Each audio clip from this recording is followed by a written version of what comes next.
بسم اللہ الرحمن الرحیم۔ معزز سامعین کرام، گزشتہ چیف جسٹس نے جو کراچی کا نقصان کیا اس کی مثال نہیں ملتی۔ ہزاروں لاکھوں خاندانوں کو اس نے بے روزگار کی، اور میں یہ سمجھتا ہوں اس نام پر کہ کراچی کو اپنی اصلی حالت میں لایا جائے، اس کو کہہ کر اس نے کراچی کے اندر لوگوں کو بے روزگار کیا۔ اس کے بعد سے کراچی کے اندر ڈکیتی، چوری، قتل و غارت گری بڑھ گئی۔ پہلی بات تو یہ ہے کہ پاکستان کے اندر بے روزگاری زیادہ ویسے ہی تھی، اب لاکھوں افراد کو جب اس نے بے روزگار کیا، وہ لوگ جو زکوٰۃ دینے والے تھے آج ان کا یہ حال ہے کہ وہ زکوٰۃ لینے والے بن گئے۔ اور اس کی بنیادی وجہ ایک چیف جسٹس کے حکم نے یہ کیا ہے۔ اللہ تعالیٰ ہی اس کو سمجھے گا، اس نے لوگوں کی بد دعائیں لی ہیں، تو میں یہ سمجھتا ہوں کہ بد دعا جو ہے مظلوم کی کبھی ضائع نہیں ہوتی۔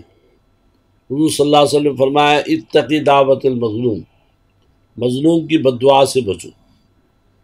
کتنے گھرانے ایسے ہیں جن کو اس نے ویران کر دیے۔ اس لیے میں چیف جسٹس کی اس زمانے میں بھی میں نے مذمت کی تھی، مجھے یہ دھمکی دی گئی کہ توہین عدالت ہوگا، میں نے قطعاً اس کی پرواہ نہیں کی اور میں نے اس بات کو بالکل واضح کی۔ آج پھر میں یہ بات واضح طور پر کہہ رہا ہوں، تاجروں کا وہ طبقہ جو اردو بازار کا طبقہ میرے پاس آیا ہوا ہے، تاجروں کی پوری یونین آئی ہوئی ہے۔ یہ اردو بازار وہ علاقہ ہے کہ میں بچپن کے اندر جب 8-9 سال کی عمر تھی تو وہاں پر کتابیں کاپیاں خریدنے کے لیے جایا کرتا تھا۔ گویا کہ یہ بازار کوئی 60-70 سال پہلے آباد ہے۔ اسی طرح ایمپریس مارکیٹ اور بازار، میں سمجھتا ہوں یہ انتہائی ظلم کی حد ہے۔ خان صاحب کا یہ دعویٰ کہ پی ٹی آئی جو ہے وہ 1 لاکھ لوگوں کو ملازمت دے گی یا 1 کروڑ آدمی کو ملازمت دے گی، میرے خیال سے اس نے ملازمت دی نہیں ہے، ملازمت چھینی ہے۔ اس لیے پی ٹی آئی کا یہ کہنا کہ اس کی ذمہ دار چیف جسٹس ہے، اس کا ذمہ دار وزیر اعظم ہے، اس لیے کہ اس کی حکومت میں جو بھی کام ہوگا اس کی ذمہ داری وزیر اعظم پر ہی ہوگی۔ لہٰذا وزیر اعظم نے جو ظلم کیا وہ ظلم کیا ہے، اور وہ چیف جسٹس کا نام لے کر اپنی جان نہیں چھڑا سکتا۔ اب میں یہ درخواست کروں گا کہ یہ اردو بازار جو ہے یہ پرانا آباد ہے، اور ایک طرف کہتے ہیں کہ تعلیم ملک کے اندر عام ہونی چاہیے، جب کتابوں کی دکانوں کو ہی ختم کر دیا جائے گا تو ملک کے اندر تعلیم ہوگی یا جہالت ہوگی؟ اس کا جواب دے وزیر اعظم صاحب، چیف جسٹس جواب دے اس کا۔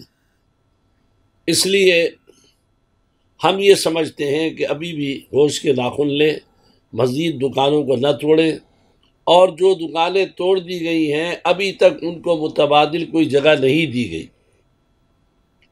پچھلے دور میں سبزی منڈی ہٹائی گئی پرانی، لیکن سبزی منڈی ہٹانے سے پہلے میئر نے نئی سبزی منڈی بنا کر ان کو دکانیں دیں اور اس کے بعد ان کو منتقل کیا۔